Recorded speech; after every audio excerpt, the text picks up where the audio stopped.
আচ্ছা, তোমার কি সবসময় কিরকম ফিল হয় যে সবসময় সারা দিন রাত লেজি লেজি ফিল হয় অ্যান্ড সারা দিনে রাতে কোনো কাজই করো না অ্যান্ড রাত্রের বেলা যখন ঘুমাতে যাও দ্যাট কেস অফ টাইমে রাত্রের বেলা হঠাৎ করে মনে আসে যে আরে লাইফে তো প্রোডাক্টিভ কিছু করি না আজকে, লাস্ট ডে যেটা হচ্ছে আজকেও সেম জিনিস রিপিট করতেছে, রিলসে স্ক্রল করা ঘন্টার পর ঘন্টা অ্যান্ড রিপ্লেসলি সব কিছু করা ইউজলেস জিনিস।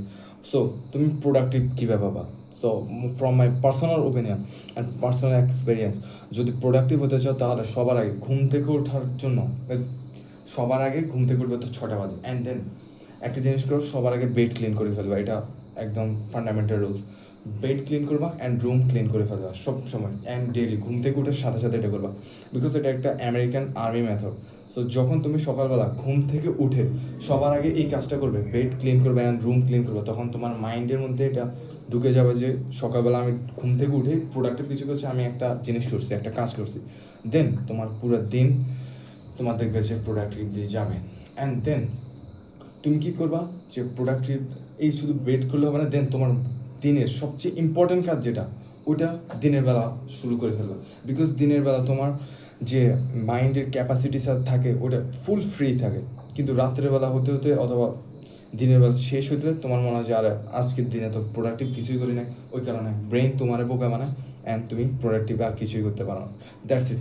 সো তোমার যদি লাইফকে প্রোডাক্টিভ করতে ইচ্ছে হয় আর লাইফে যদি কিছু চেঞ্জ করতে হয়, যদি না চাও যে কালকে যেটা রিপিট করছো ওটা আজকে আবার করো, তাহলে এখন থেকে তোমার কী করতে হবে, জাস্ট ঘুম থেকে উঠে সবার আগে বেড ক্লিন করতে হবে, রুম ক্লিন করতে হবে অ্যান্ড 6টা বাজে ঘুম থেকে উঠবে, ঠিক আছে? বিকজ সাকসেসফুল পিপল সবাই 5টা থেকে 6টার মধ্যে ঘুম থেকে উঠে, ওকে?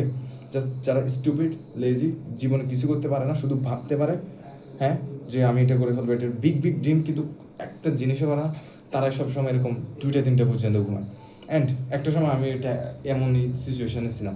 সো নেক্সট ভিডিওতে আমরা বলবো যে তোমার স্লিপ সাইকেলটা যদি ব্রেক হয়ে যায়, তুমি যদি ধরো 3টা বাজে 4টা পর্যন্ত তুমি যদি মোবাইলে রিলস স্ক্রল করো অ্যান্ড রাত্রেবেলা যতই ঘুমানোর চেষ্টা করো তাহলে ঘুম আসে না, অনেকে বলে এরকম।